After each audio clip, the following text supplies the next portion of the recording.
What's up? My name's Chrissy Horton. I'm a mom of 6 and I homeschool. I talk about all things pregnancy, postpartum, and motherhood here on this channel. So if that's something of interest to you, be sure to like, subscribe, and save. Do they save on YouTube? I don't think they do. Okay. I guess we'll just keep that one.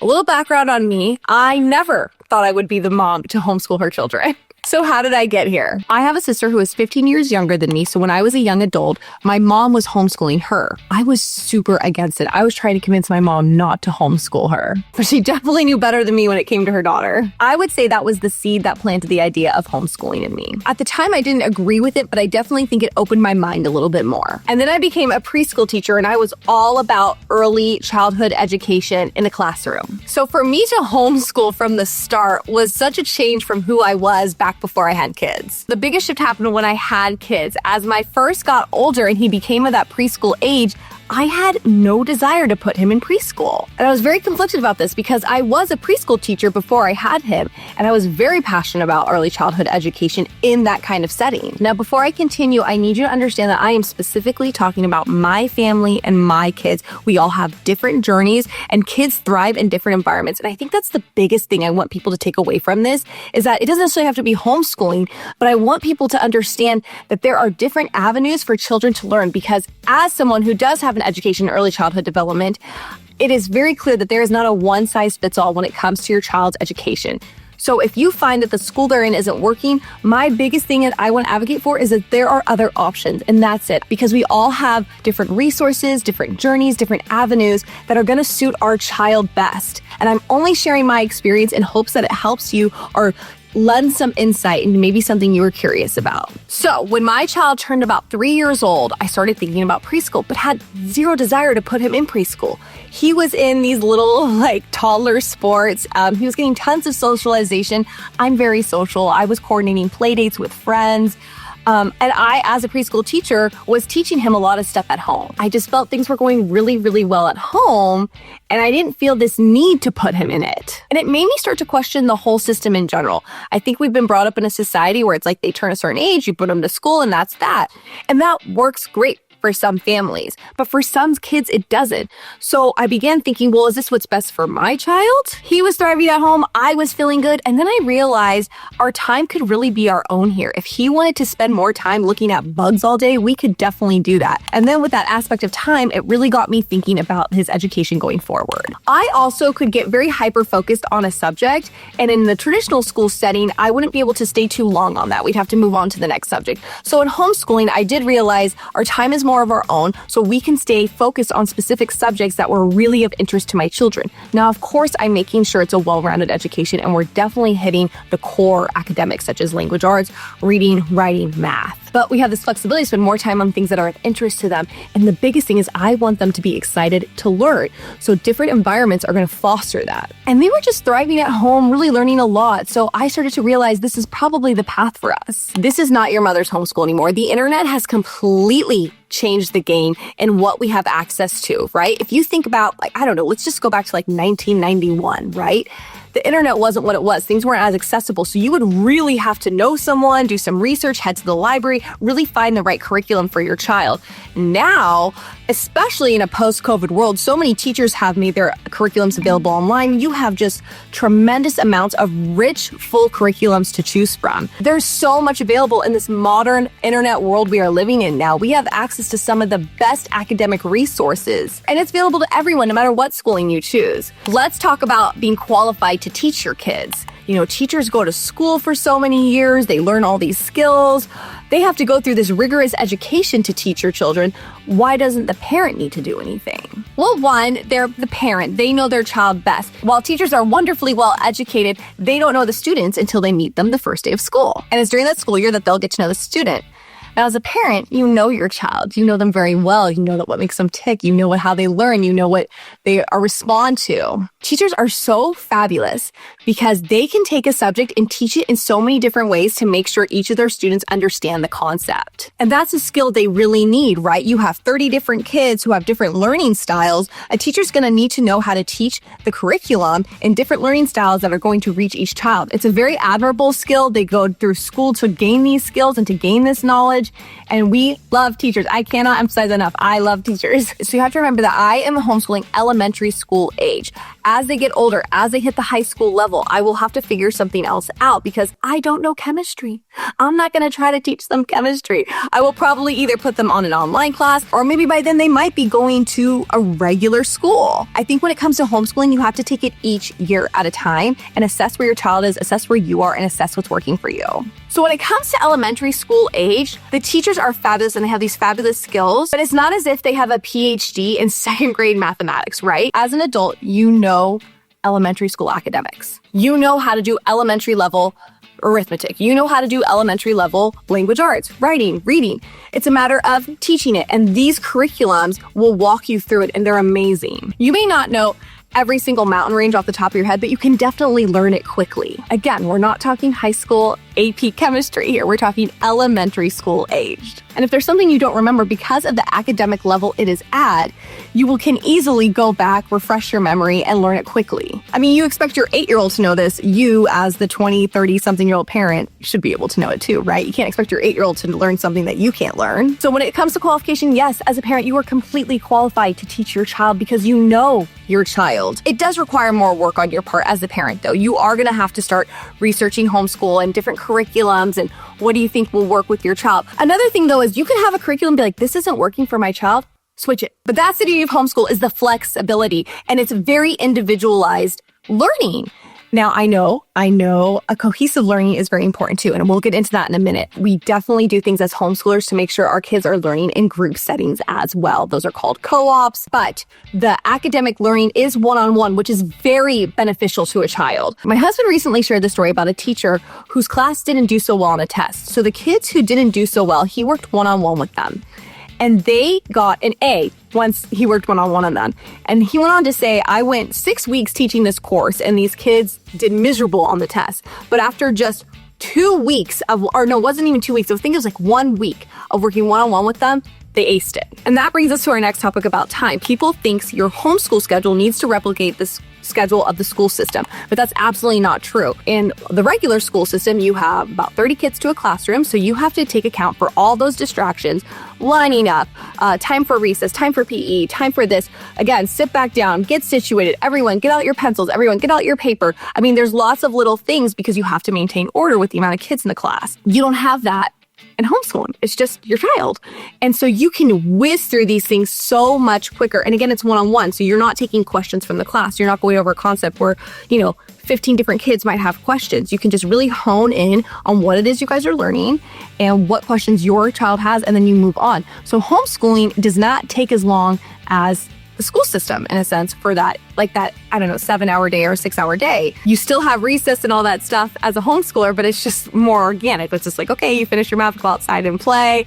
And then for my kids, all my kids are in club sports. That's another thing. My kids have exposure to kids from all different backgrounds because I put them in public sports. So they have public sports starting around like 3 or 4 o'clock. So that's kind of their PE in a sense because they work hard, they do football, they do all these sports. But yeah, they get outside time, they get time with their friends. I'll plan play dates with other homeschool friends. So then maybe when we're done with our curriculum, we all get together and we play. So that brings us to the socialization. I think homeschool gets a bad rep because yes, we cannot deny this. There have been very small amount of groups who have used it to isolate their children, unfortunately.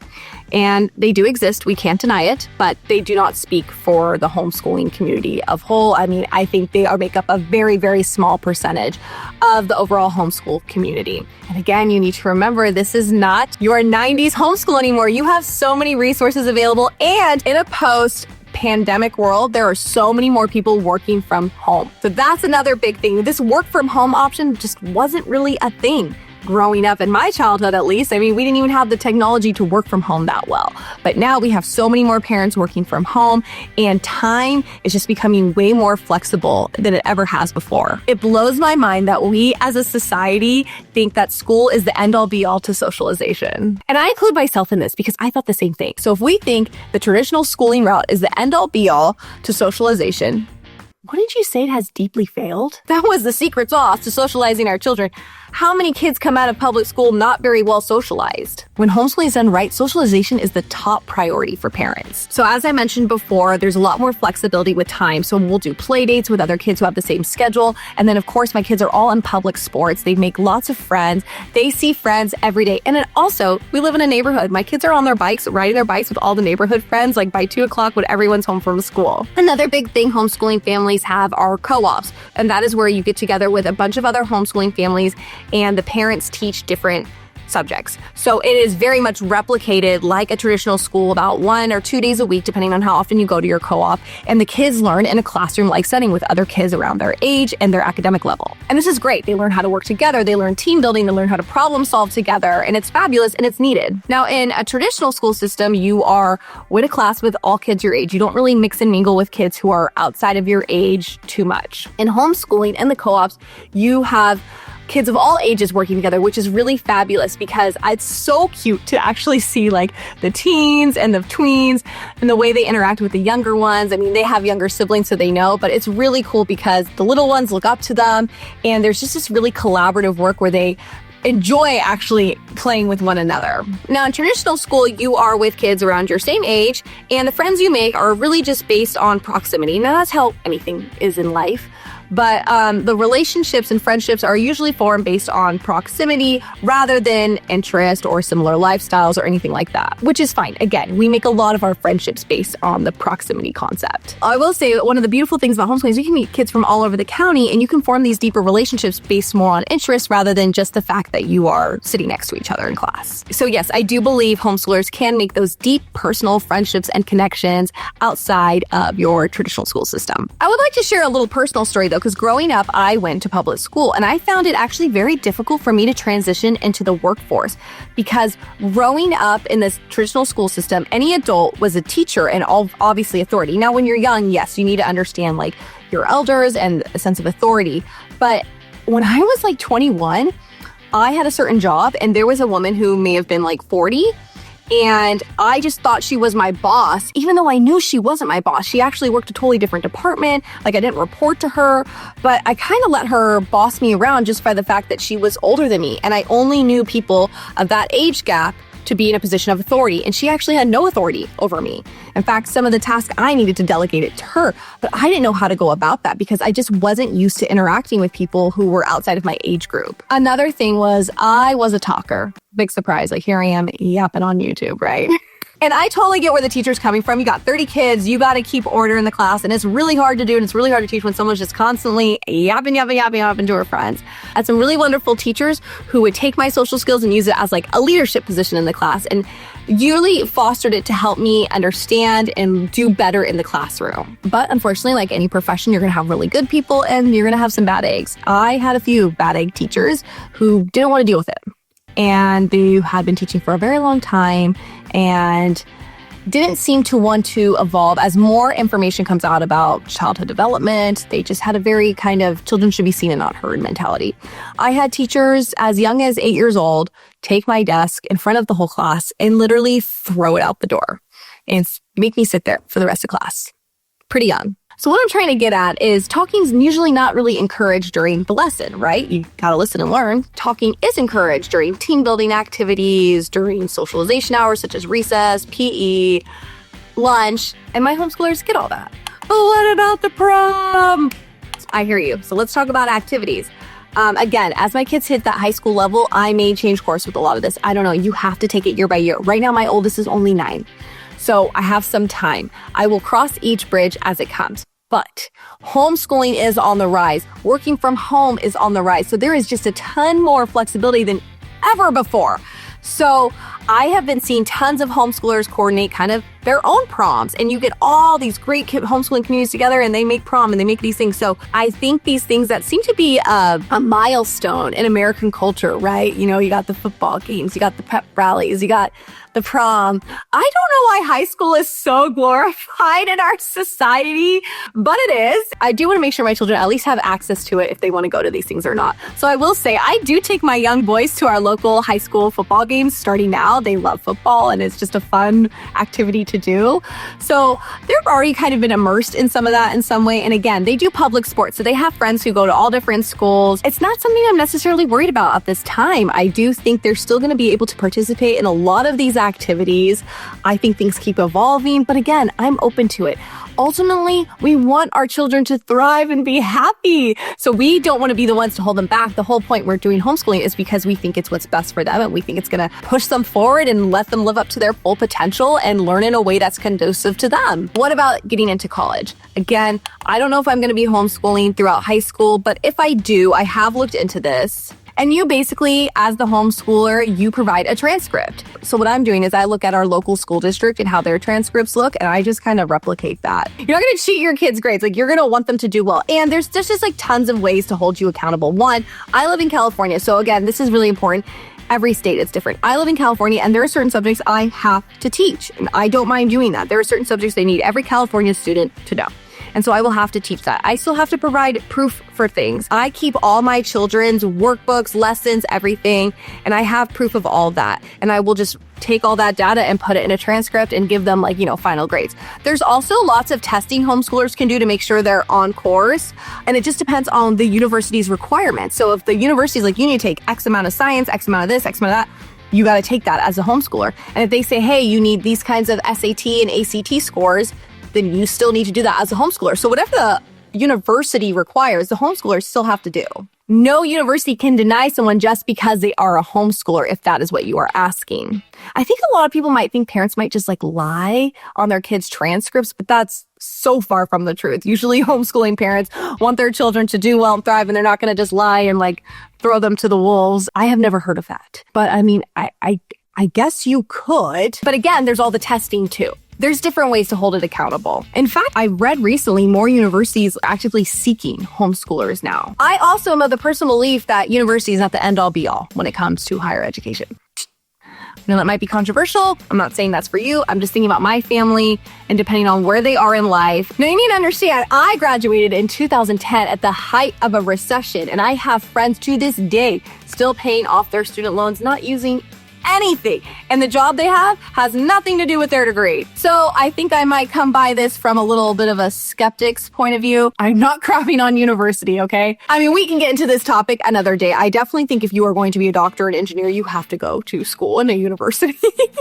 A lawyer, all those. Depending on what you're studying, I don't know if the ROI is the best. You are putting a lot of money into this, and there's no guarantee that you're going to make that money back up when you get a new job, and then you're going to have a ton of debt, and we can get into this another day, but I'm just not of the belief that university is the end-all be-all for all of my children. If they want to go, that's totally different, and of course I will introduce them to different colleges and introduce them to different paths in life, but that's the beauty of it. I want to introduce them to different paths they can take, not just, hey, this is the path you have to take. This is the only way you have to learn. This is the only course you can take, and you have to go to this college and you have to do this. Nope, here's some options because that's life.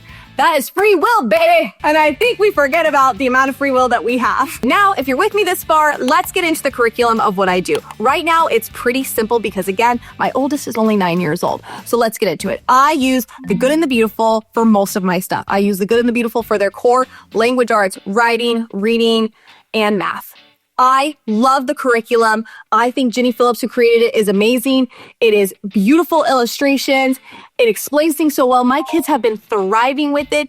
They use what's called the spiral method. So they'll introduce a concept, then they'll move on to another concept, and then 3 lessons down, they'll go back to that concept, which I love because I can't tell you how much I have focused on a concept. I focus, then we move on to the next one, and then I totally forget about it. So this is constantly interweaving it through all the lessons. I absolutely love it. My kids love it. I have nothing but beautiful things to say about the good and the beautiful. They have great reading lists. My kids have really developed a love for reading. Highly, highly recommend the good and the beautiful. but I also use other resources too. You know, geography, I'm doing OutSchool, which is a fabulous resource. OutSchool has tons of classes taught by teachers, and you can do live classes where you're with other students. It's all online, or you can do pre-recorded classes and go at your own pace.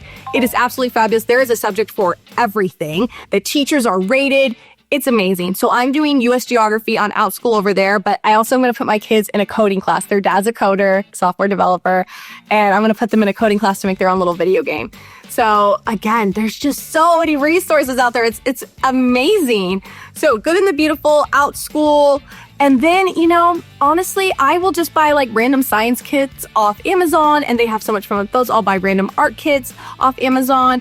I did another resource, and I'll link everything below. It's Homeschool Art Box, and they learn about famous artists every month. And so they learn about Leonardo da Vinci, you know, Picasso, and they learn about their art forms. So it's a really rich, full curriculum, and it can be as robust as you want it to be. You know, I really wanted to have a well-rounded one.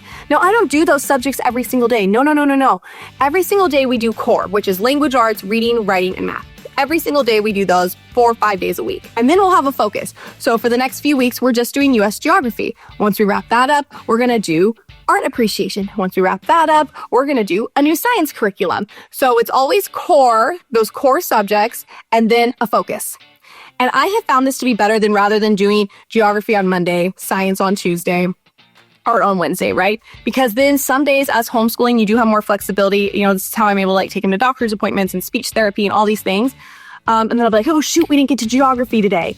And then it's like, okay, well now we got to do art appreciation. And then it's like, what if we never get to geography? So I like to have a focus. So core and focus. And that's it. It's really not that complicated. And that's the beauty. One more fun thing is we have this play structure outside, and it is worn down. And so my husband's like, we're going to do a woodworking project, and we're going to restore that whole thing.